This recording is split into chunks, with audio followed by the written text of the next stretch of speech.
Ce programme est déconseillé aux moins de 12 ans.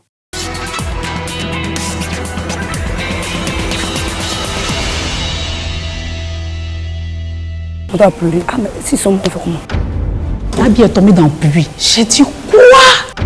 Il y a d'autres mecs qui disent que tous ceux qu'ils ont entendus tomber dans le puits, ils sont morts.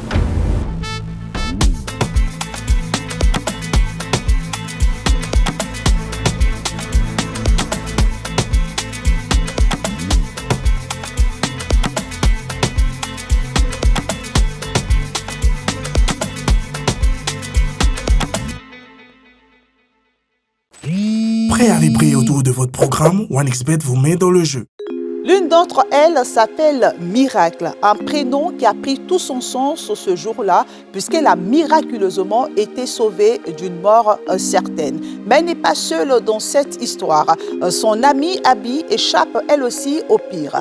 Lors d'une paisible journée de jeu, les deux adorables fillettes, Miracle et Abby, âgées de 5 et 9 ans, chutent dans un puits profond de 15 mètres. En quelques minutes, l'angoisse envahit la famille, puis le quartier. Pris de panique, impuissance, un véritable ascenseur émotionnel. L'onde de choc traverse la ville de Gagnoa jusqu'à émouvoir un jeune badaud qui, sans hésiter, décide de descendre dans le puits pour leur porter secours. Un geste de bravoure presque insensé. Contre toute attente, les deux fillettes sont extraites vivantes sans la moindre égratignure.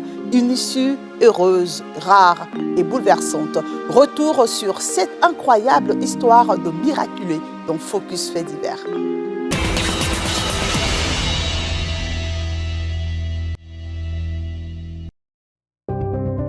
Mardi 12 août 2025, 15h. Un après-midi comme les autres à Gagnoa, dans le nouveau quartier. En vacances chez sa grand-mère, la petite Abby, 9 ans, en classe de CE2, se range les pouces. Sa grand-mère l'autorise à aller jouer avec d'autres enfants du voisinage. La petite, elle ne sort pratiquement pas. Donc, il y a une dame qui fait des galettes juste à côté. Elle avait ses enfants qui étaient avec elle. Donc, c'est comme ça, elle a dit, au lieu de rester pendant les vacances, ne pas sortir, viens jouer avec les enfants là un peu, ça va te faire du bien. C'est comme ça, elle est allée jouer avec les enfants de la dame.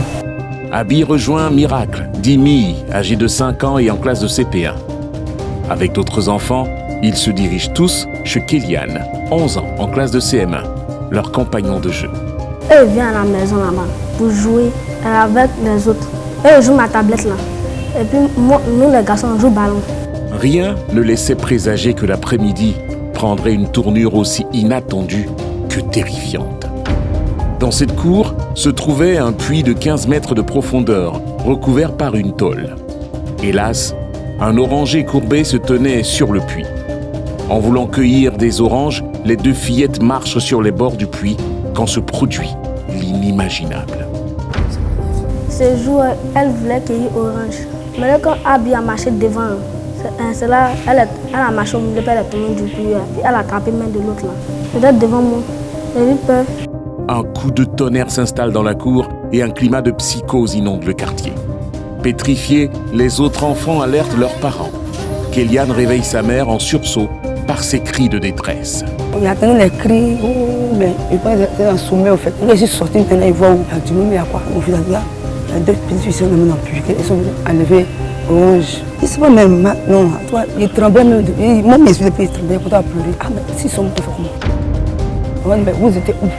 La nouvelle essaime tout le quartier. À peine, la grand-mère de la petite Abby franchit le seuil de sa maison qu'elle entend. Maman, Abby est tombée dans le puits. J'ai dit quoi? J'ai commencé à trembler sur moi. Tout de suite, j'ai dit, mais qu'est-ce que je vais dire à ma fille? La grand-mère de la petite Abby se dirige vers la cour en question. Mais je ne pouvais pas regarder dans le puits. C'est là, ici, où il y a une dame qui est venue m'attraper. Elle dit, maman, il faut t'asseoir. J'ai dit, je ne peux pas m'asseoir. Donc, j'ai commencé à pleurer en implorant toujours le Seigneur.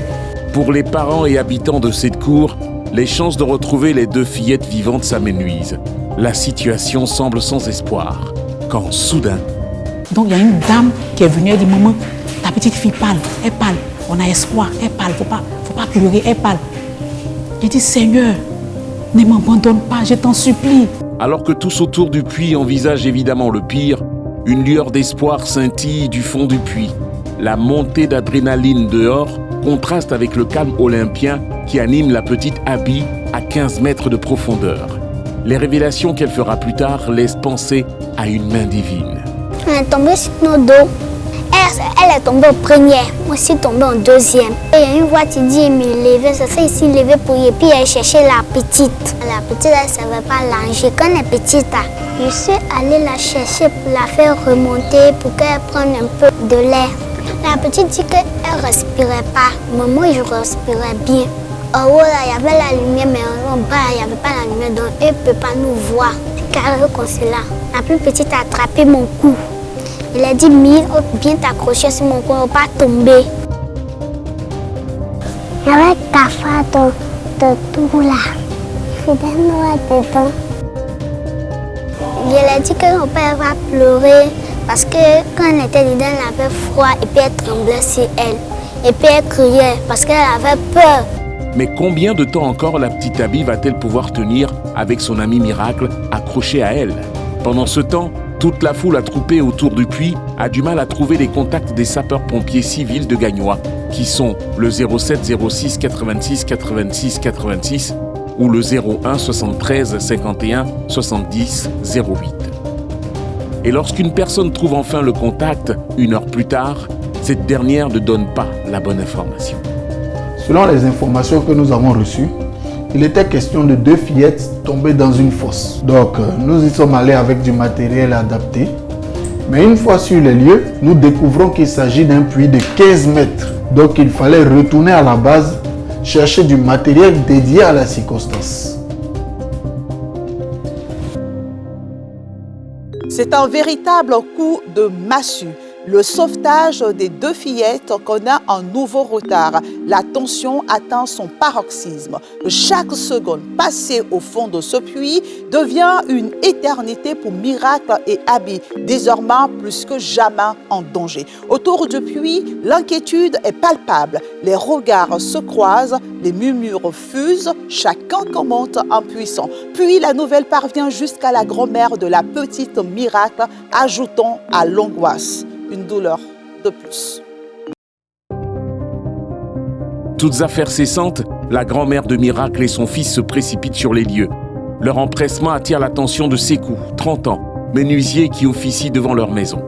J'étais en train de travailler, puis j'ai vu les gens, ils sont en train de courir pour aller où les enfants sont tombés dans le puits là. Puis il y a quelqu'un qui m'a dit que c'est les enfants qui sont tombés dans le puits, que c'est là-bas qu'ils s'en vont.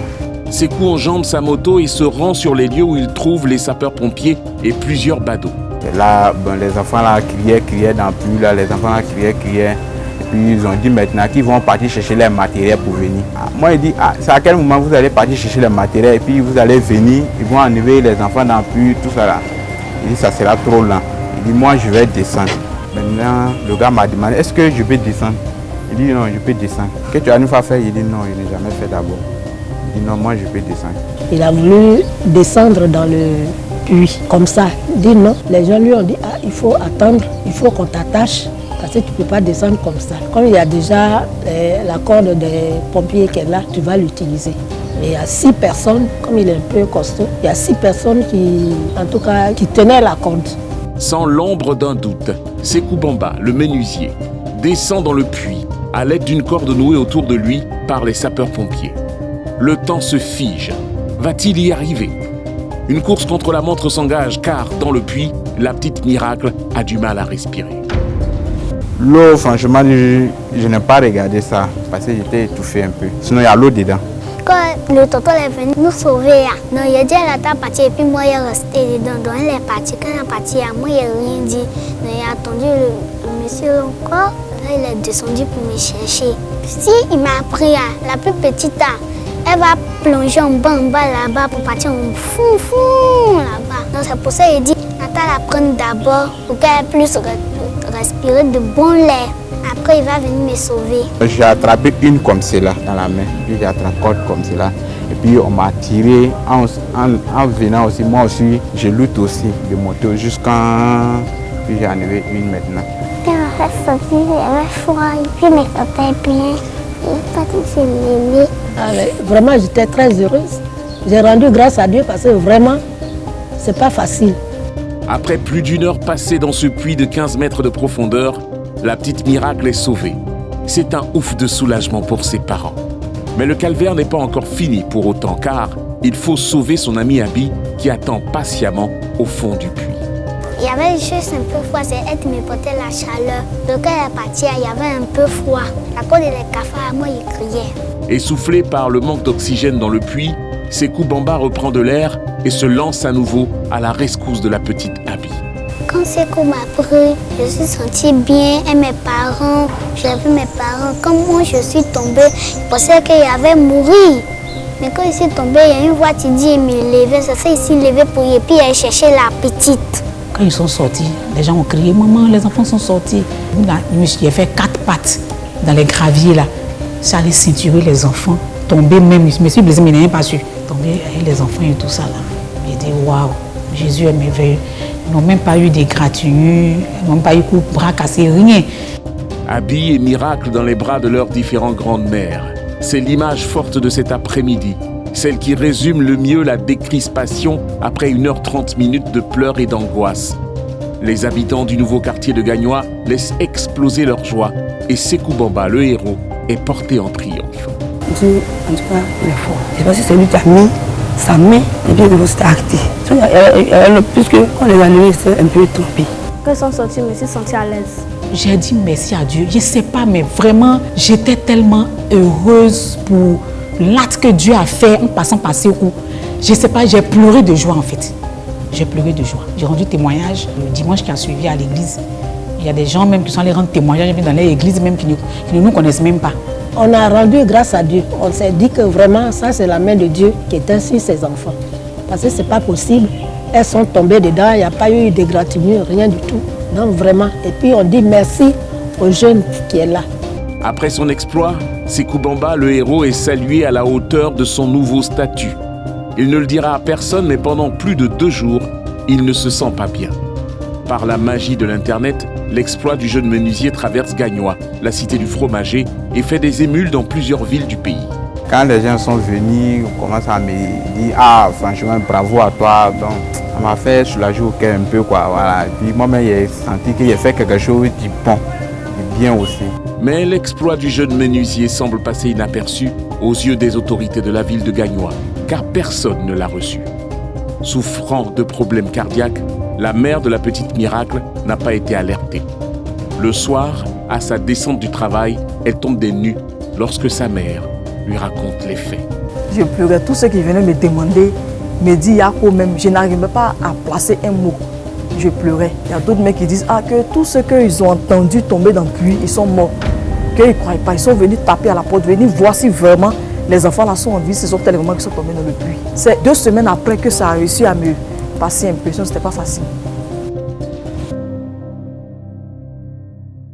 Les familles des miraculés, Abi et Miracle, continuent de témoigner leur profonde gratitude à Bamba, ce jeune menuisier qui, malgré la peur et le danger, a trouvé le courage de descendre dans le puits pour sauver les 2 fillettes. Un geste de bravoure qui force l'admiration et rappelle que l'héroïsme naît parfois de simples citoyens. Depuis cet incident, le puits a été définitivement fermé afin d'éviter qu'un tel drame ne se reproduise. Cette affaire livre 2 leçons fortes. La solidarité et le courage individuel peuvent sauver des vies. Et la sécurisation des infrastructures reste essentielle pour protéger les enfants. Elle rappelle aussi avec une pointe d'espoir que parfois un nom semble écrire le destin. Et ce n'est sûrement pas la petite Miracle qui dira le contraire. Bonsoir. Paris gagné, vous venez de suivre votre programme avec OneXBet, site de paris sportifs en ligne.